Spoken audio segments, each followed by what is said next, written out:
Welcome to Church History. I'm your host, Laura-Lee Siemens. This is our summer season. I'm telling the stories of our great hymns. This podcast tells the story of the church in chronological order. We started with the story of Jesus, and we have traveled through history into the 1800s. For this summer, we're going to tell the story of the church in chronological order through our great hymns. So, enjoy this summer season.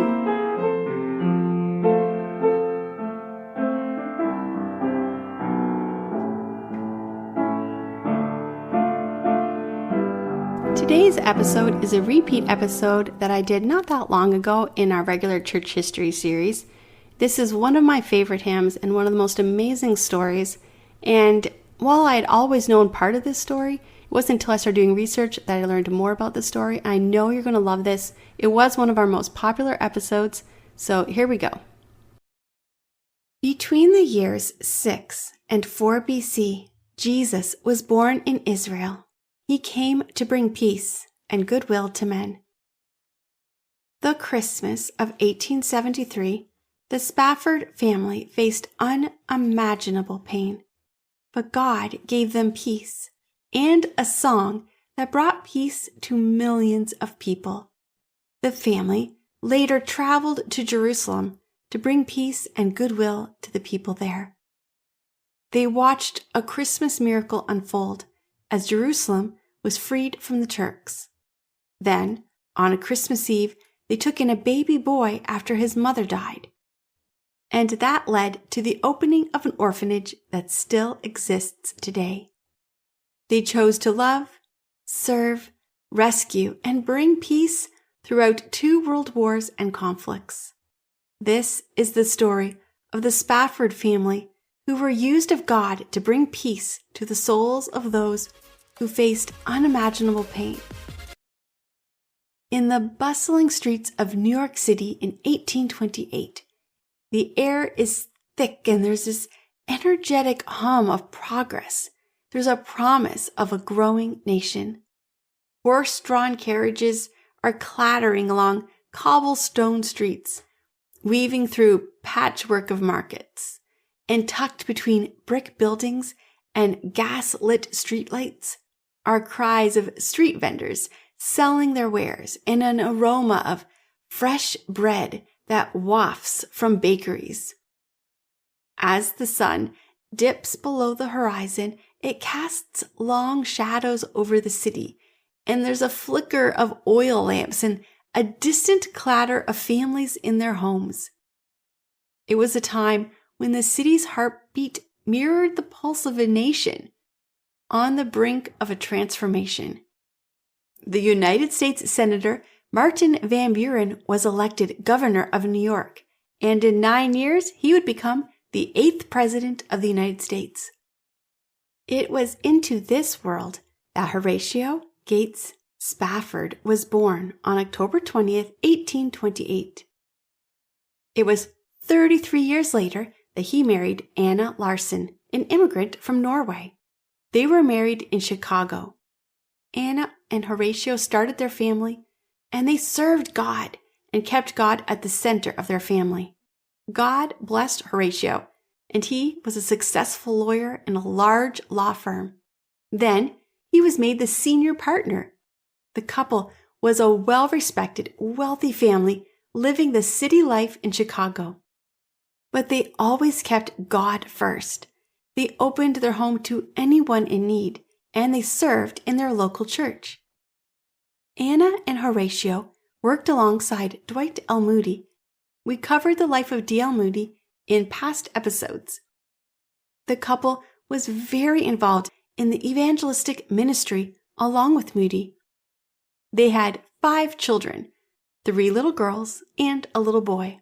The girls were Anna, Margaret Lee, Elizabeth, and a little boy named Horatio Jr. Life was perfect. Then, one day, 4-year-old Horatio became sick. The doctor came to check on him and told the family he had scarlet fever. Anna and Horatio sat at the bedside of their 4-year-old, praying for his recovery and trying to help him get better. But sadly, Horatio Jr. passed away. The family was devastated. Shortly after the death of Horatio Jr., Anna found herself pregnant again, and they gave birth to another little girl named Tanetta. In 1871, Horatio was given a chance to invest in a real estate investment in the north part of Chicago. Horatio used all their family savings and bought the real estate. Then, one Sunday, they noticed the sky looked different. They went home to bed and were awakened by people yelling to get out of the city. All of Chicago was on fire. The fire raged through the city. 300 people were killed and 100,000 were homeless. After the fire, when Horatio and Anna returned, they found their home gone and all of the homes Horatio had spent their savings on. They were broke. The church was also burned to the ground. D.L. Moody, although heartbroken, turned his attention to the people in need. Horatio and Anna followed his lead and began to serve the families who had lost everything. After 2 years, they had rebuilt their home, although they didn't have the money they had before and they had lost a lot. They did build their lives back. The Moodys had traveled to England to speak and had written to them that things had not gone as planned, but instead of giving up, they'd found a new place to speak. The crowds were growing and they wanted help. You can hear that story in our episode of Moody. Horatio and Anna agreed to travel with their family to England to help Moody and to see their friend. On the day of the trip, the law office where Horatio was the senior partner had an emergency. They needed all the partners to be part of the case, which meant Horatio could not leave. He told his family to go ahead without him and that he would come as soon as the case was finished, and they would have a great time in England together. On a cold November morning in 1873, he kissed his wife and 4 daughters goodbye. Anna was 12, Maggie was 7, Bessie was 4, and Tanita was 18 months old. They boarded the SS Ville de Havre. The boat left the harbor in New York and was headed to France, which would be the first stop for the family. The trip started well. The boat was decorated for Christmas, and the family was excited. They would celebrate Christmas in Paris. On November 22nd, Anna tucked her girls into bed. They knelt on the bed to say their prayers.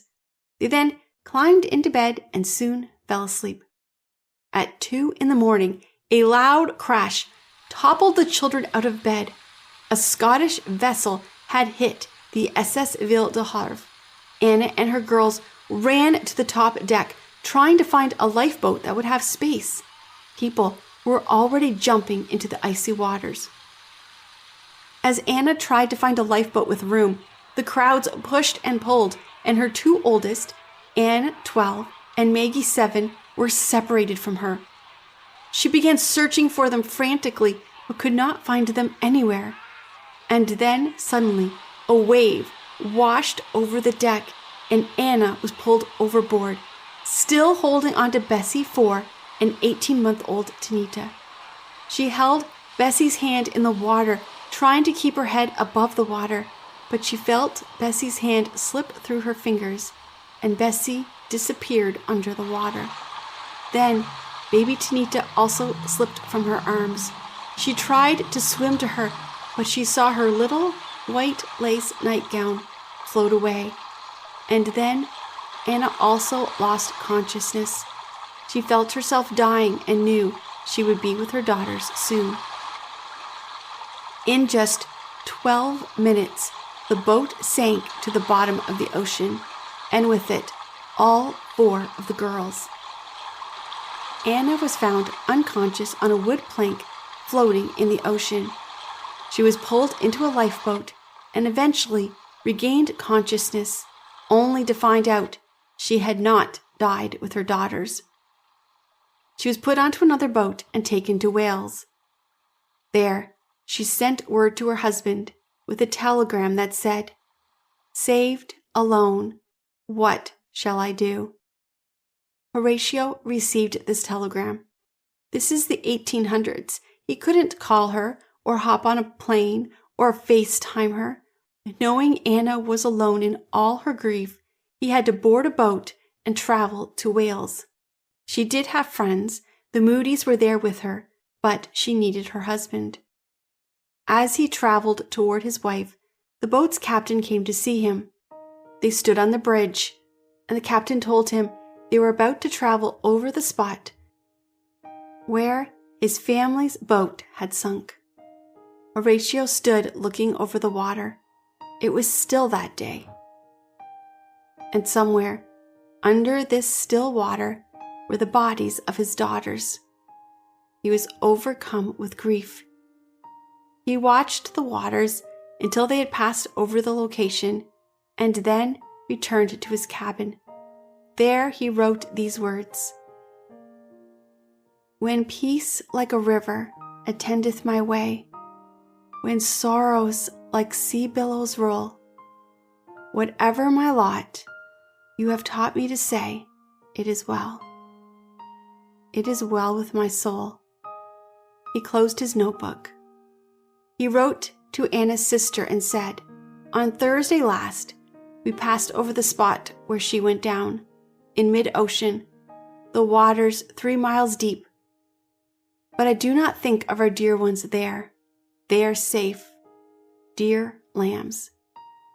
Meanwhile, Anna was with the ministry team working with D.L. Moody. She told Pastor Nathaniel Wise, "God gave me 4 daughters. Now they have been taken from me. Someday I will understand why." She wondered why she had not also died. She wanted to have died with her daughters. But she heard God say to her, "You were saved for a purpose." She remembered something she had said years before even Horatio Jr. had died, when everything was perfect. A friend had noticed how much she loved to praise and worship God, and the friend had said, "It's easy to be grateful and good when you have so much. But take care that you are not a fair-weathered friend to God." And that day, Anna had promised God she would love and serve him in blessing or pain. And since that time, so much pain. Horatio eventually joined Anna, and they grieved together. When Horatio heard the preaching and the singing of the services with D.L. Moody, he was inspired to write more from the poem he had started while on the boat. "Though Satan should buffet, though trials should come, let this blessed assurance control, that Christ has regarded my helpless estate and shed his blood for my soul. My sin, oh, the bliss of this glorious thought, my sin, not in part, but the whole, is nailed to the cross, and I bear it no more. Praise the Lord, oh my soul." In an act of grace and mercy, Anna found herself pregnant again. They had a little girl named Bertha, and then they had a little boy. They named him Horatio Jr. after his father and his brother, their first son, who died at age 4. The family was back in Chicago and trying to find a way to put their shattered life back together. They were hearing the preaching of Schofield and the stories of missionaries. They had given their money to mission work, but they were struggling to figure out how to make their life feel right again. Then they heard of a mission opportunity. A group of Christians were moving to the Holy Land. At this time, it was called Palestine. The group would move to the Holy Land to help care for the Jewish people living in the area. They had heard stories of how difficult life was in the Holy Land. The group of Christians were going to help set up a settlement in the Holy Land, help the Jewish people with their farming, and prepare the land for the future God had planned for his people. Horatio and Anna could not wait for Jesus' return. They waited anxiously and excitedly, wanting God to find them serving him. Horatio wrote this, "O Lord, haste the day when my faith shall be sight, and the clouds be rolled back as a scroll. The trump shall resound, and the Lord shall descend. Even so, it is well with my soul." While they were considering moving, Anna had another baby girl named Grace. So she was getting ready to travel across the ocean with 3 children. But before they could leave, Horatio Jr. became sick. He was 4, the same age his brother of the same name had died. They sat by his bed praying also. But Horatio Jr. passed away at the age of 4, the same age as his brother. Anna's heart was broken. She had now lost 5 children. Anna and Horatio took their 2 daughters, a newborn and a toddler, and headed for the Holy Land. In the Holy Land, they didn't live as a wealthy lawyer on the rich side of Chicago. They lived on a house on the old city wall in between Herod's and Damascus Gate. They were there to serve. In my episode, Mark Twain and the Dry Bones, we saw what Israel looked like during this time. It was a desert of dry bones. Nothing was growing. It was a place full of beggars and depression. This is the land the Spafford family was making a home. With 2 small daughters and a broken heart, Anna settled into her new home to mend her broken heart by serving the people of Jerusalem. Here, they served people experiencing poverty, took sick into their homes to feed them, and brought homeless children into their homes. They were the hands and feet of Jesus, loving his children. They did mission work differently. They didn't go out into the streets and try to make converts. Instead, they built relationships, serving and loving everyone who needed help. They wanted to build friendships. Although the group was all American Christians and called themselves an American colony, they were not trying to claim the land for America nor for Christianity. There was no debate that the land was the ancient land of Israel. They saw the places where the heroes of the Old Testament had lived. They walked on the streets that had been built by the Israeli nation. They traveled through the gates the kings of the Old Testament had built. The country was called Palestine because Rome had tried to erase the name of the God of Israel, changing the name and humiliating the people of Israel by choosing the name of the ancient enemies. The group had been eliminated hundreds of years before, the Philistines.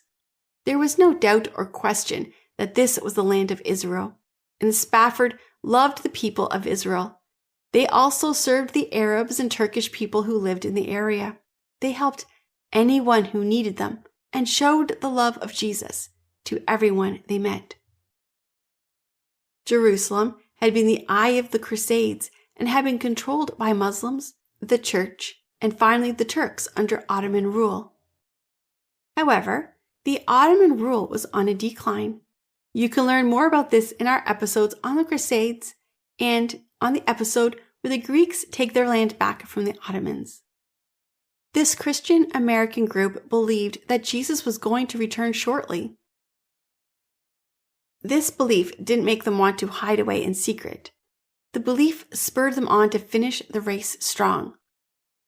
They saw in the Old Testament verses such as Ezekiel chapter 28, verses 25 to 26. Thus says the Lord God, when I gather the house of Israel from the peoples among whom they are scattered, and will manifest my holiness in them in the sight of the nations. Then they will live in their land, which I gave to my servant Jacob. They will live in it securely, build houses, plant vineyards, and live securely when I execute judgments upon all who scorn them round about them. Then they will know that I am the Lord their God. Horatio, Anna, and the others in the mission who had moved to Jerusalem were planning on serving the house of Israel as they returned to the land of Jacob. They would help them build houses, they would help them plant vineyards. The land of dry bones that Ezekiel had seen in his vision, that was going to come back to life. Horatio and Anna wanted to be there to see the miracle unfold and to serve the people whom God was calling back to the land. They established a colony, farmed, and lived among the Jews, helping in whatever way they could. As the people began to know Horatio and Anna and their story, they were struck by the strength of the family, and they gave the family the name Overcomer. The same time Horatio and Anna arrived in Jerusalem, another man, Eliezer ben Yehuda, had moved to Jerusalem from Russia. He was a cultural Zionist who had a dream to bring the dead language of Hebrew back to life. He and his wife only spoke Hebrew in their home, and they began to find other families that agreed to do the same thing. A Hebrew colony was created as well, with a school that would teach the children in Hebrew. This caused conflict with the spiritual Zionists, who thought the Hebrew language was a holy language that could only be used when reading the Torah or praying. Horatio and Anna were living right there in the middle of all this tension, and their goal was to bring peace through showing love and mercy to everyone they met. As Horatio and Anna served, they met Jacob Elihu, a Jewish teenager boy born in Ramallah but orphaned after his family had moved to Jerusalem. They adopted Jacob and brought him into their family. Jacob did become a Christian, however, he kept all his Jewish traditions, celebrating the holidays and Jewish observations. Jacob was amazingly smart. He spoke 5 languages fluently, and he was really excited about Jerusalem's archaeology and would spend his free time looking through tunnels and finding places to explore in the old parts of the Holy City. One day, he was exploring a tunnel in Orpah Hill. What he didn't know was that this was a tunnel King Hezekiah had used to bring water into the city. While exploring the tunnel, he found an inscription chiseled into the stone. This became known as the Siloam Tunnel discovery and is one of the most famous discoveries of the Jewish land. In 1885, the American group was working to prepare the land to plant more trees. It was extremely hot that day, and one man fell in the heat. He had a heat stroke and died. He was the first in the group to die, but not the last. The next year, the leader of the group died, and Horatio stepped up as the new leader of the group. Then, tragedy hit the family once again. At the age of 50, Horatio became ill with malaria. Anna sat by her husband's bedside, trying to keep him alive, but he died on September 25, 1888. This was the 3rd time she had sat at Horatio's bedside, her first son, her second son, and now her husband. She had been on the ship when her daughters had slipped from her arms and disappeared under the water. It was Anna who experienced so much of the trauma. She buried her husband in the Mount Zion Cemetery in Jerusalem. Anna, her daughters, and their adopted son decided to stay in Jerusalem. The American colony then asked her to take leadership of the colony. Anna was well respected by the Christians, the Jews, and the Arabs living in the area.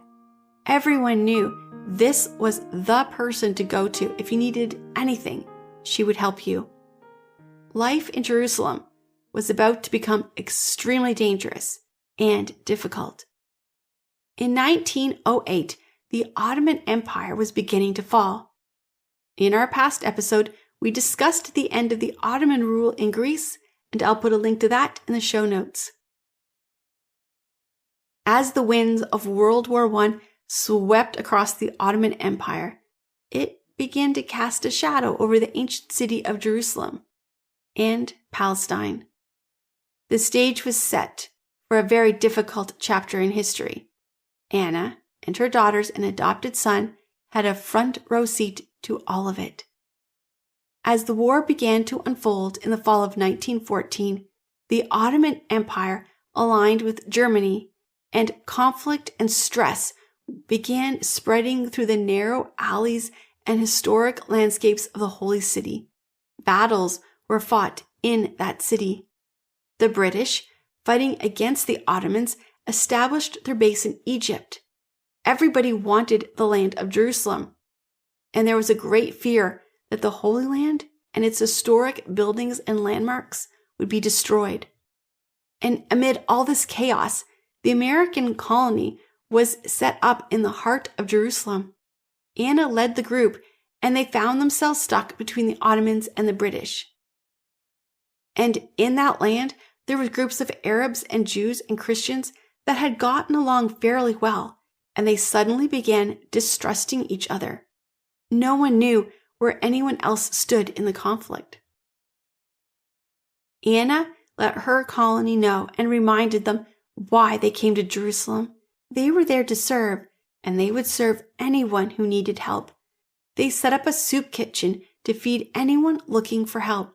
They helped wounded soldiers on both sides of the conflict, and they trusted God's plan for this city, His plan for this land, and His plan for the people. The Ottoman military commanders came to Anna and asked the colony to take a special role in the war. They were asked to be the official photographers showing the war in Jerusalem, since the colony was American and neutral. But then, the United States officially joined the Allies in the spring of 1917, and the American colony's mission took on added significance.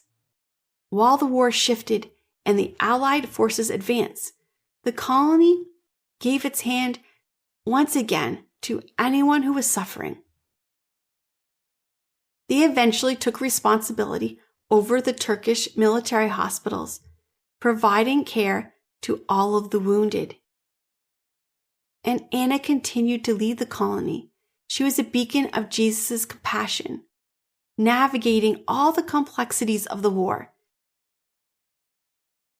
The colony had to carry special documents given to them from the Ottomans to show that they were allowed to travel on the land. The Turks had made sure only those with permits were allowed to travel inside the city. So Anna and her children had to make sure that their documents were with them at all times as they worked in the soup kitchen and the hospitals. Anna's stories seem to have Christmas stories that mark significant changes.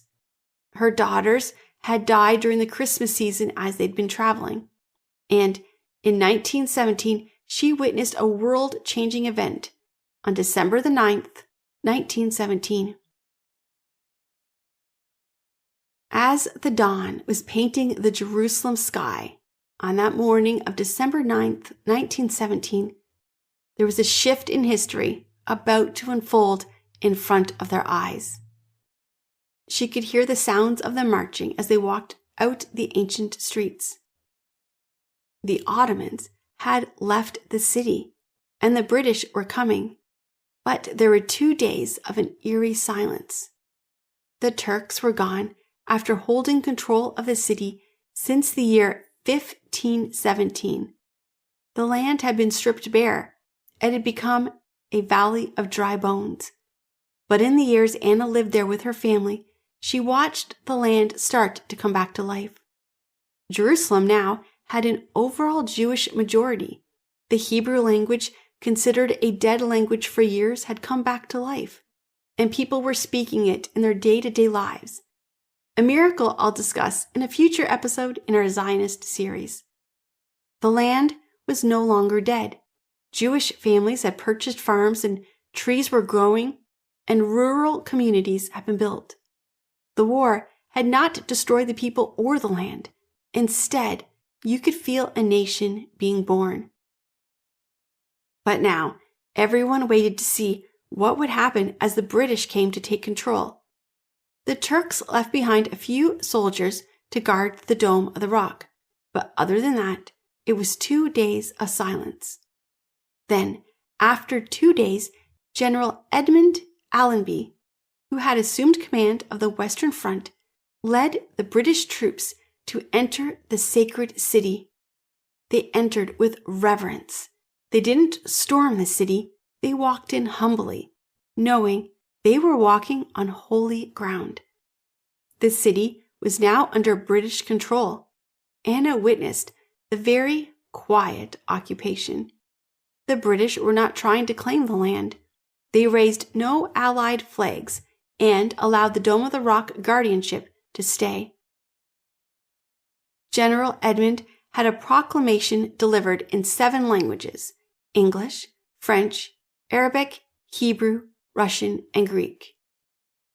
Martial law was declared, but there was a promise that Jerusalem would be safeguarded and respected with all its sacred buildings, monuments, and holy sites. Here is what his decree said: "Since your city is regarded with affection by the adherents of 3 of the great religions of humanity, and its soil has been consecrated by the prayers and pilgrims of multitudes of devout people, I make it known to you that every sacred building, monument, holy spot, shrine, traditional site, endowment, or customary place of prayer will be maintained and protected according to the existing customs and beliefs of those whose faith they are sacred." News reached Rome and London. Jerusalem was no longer in the hands of the Turks. Churches rang their bells. It was a time of celebration after a horrific war. Then the British Mandate came 1 year later in 1918. The British Mandate was when the United Kingdom was responsible for governing and overseeing the territory of Palestine after World War I. This happened from 1920 until 1948, and during this period, the British were tasked with helping the area develop and prepare it for self-government. However, it also led to a lot of tensions between different groups living in Jerusalem, especially the Jewish people and the Arabs. Anna and the rest of the group were caught in the middle of this conflict. They were not Jewish or Arab, and they didn't want any control of the land. They came wanting to bring peace and the love they had in Jesus. After the British Mandate, Palestine under international law was considered Jewish. The flag was half blue and half white, with a gold Star of David in the center. Anna, who had witnessed so much in her life, passed away in 1923. And Lord is the day when my face shall be sight. The clouds may roll back as a scroll. Leaving her daughters, Bertha and Grace, and her son Jacob to continue the work. But God continued to use the Spafford family, once again with a Christmas story. By this time, Bertha was married and had children who had been born in Jerusalem. On Christmas Eve in 1925, Bertha was traveling to Bethlehem, meeting her husband and children for a Christmas celebration in Bethlehem. And along the way, she met a man, his wife, and a new baby who were traveling by donkey. The wife was very sick, and the Jewish couple had nowhere to stay. So Bertha brought them to her home, and she tried to care for the family throughout the night. But the mother passed away, and in the morning the man asked her to take care of his baby, and he left, and suddenly Bertha had a baby in her care, who came to her on Christmas Day. She named the baby Noel. Then, a week later, she was asked to take care of 2 more babies. Bertha and Grace knew God was giving them a new mission, so the sisters turned their family home into an orphanage, which is how the Anna Spafford Children's Home was created. The sisters followed their mother's mission. They told everyone that they would treat anyone, regardless of what country they were from, regardless of what faith they believed in. They would care for any child in need. And this children's center is still in operation today.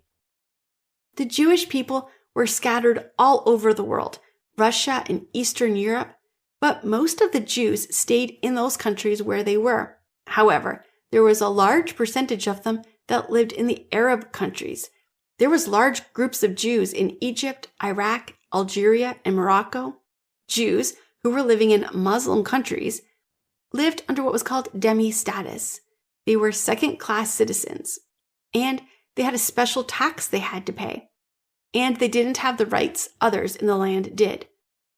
As the Ottoman Empire began to fall, some of those restrictions were lifted. But by then, many of the Jews had started moving to Palestine. Once the Ottomans no longer controlled them and the British had control of the land, the Jewish population in the Arab countries flocked to the land. Bertha and Grace continued their work all the way through World War II.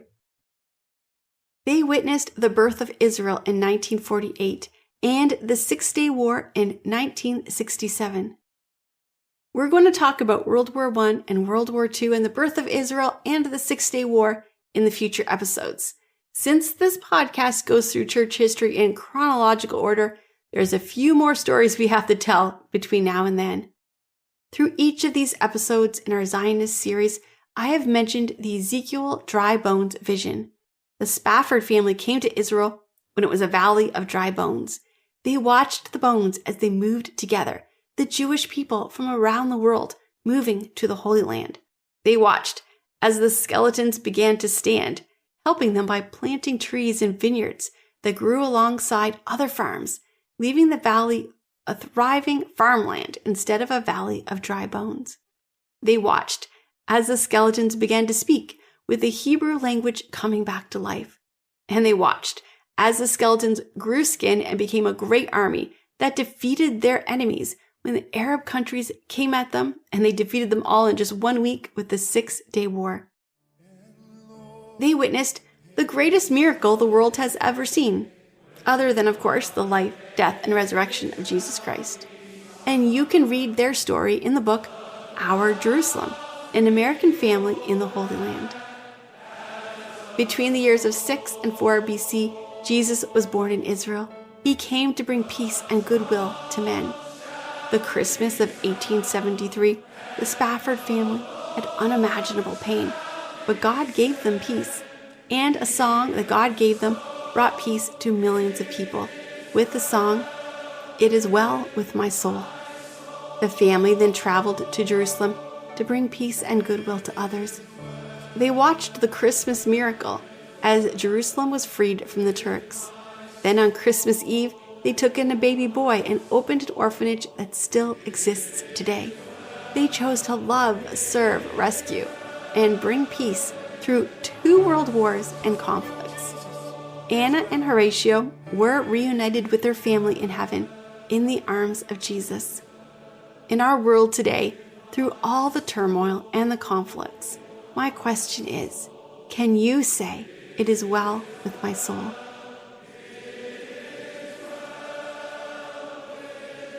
To end our episode, I am so thankful for the permission to play Tanira Strum and John Hokeman singing It Is Well With My Soul. When I was looking for a version of the song to use, I was thinking about all the times I heard the story of the song. The story was always told from Horatio's point of view. But as I learned the story, I was drawn to the story of Anna. She was an immigrant to America who married an American and lived and served God while overcoming so much grief, including losing her husband when he was still so young, and then staying in Jerusalem without him through World War I. As I listened to this song with this amazing voice, I couldn't help but imagine Anna entering heaven and seeing Jesus Christ, who she served and loved, and then seeing her husband and children. This song is a beautiful reminder of peace that comes in a storm when we put our trust in God. Enjoy this beautiful song, and you can find her YouTube channel in the show notes below. You will want to follow her to hear more of her beautiful, amazing voice. When peace like a river attendeth my way, when sorrow like seas billows roll, whenever my love thou hast taught me to say, it is well with my soul. It is well with my soul.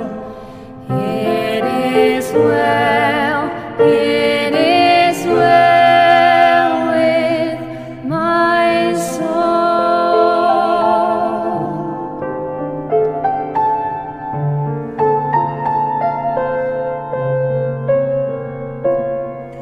My sin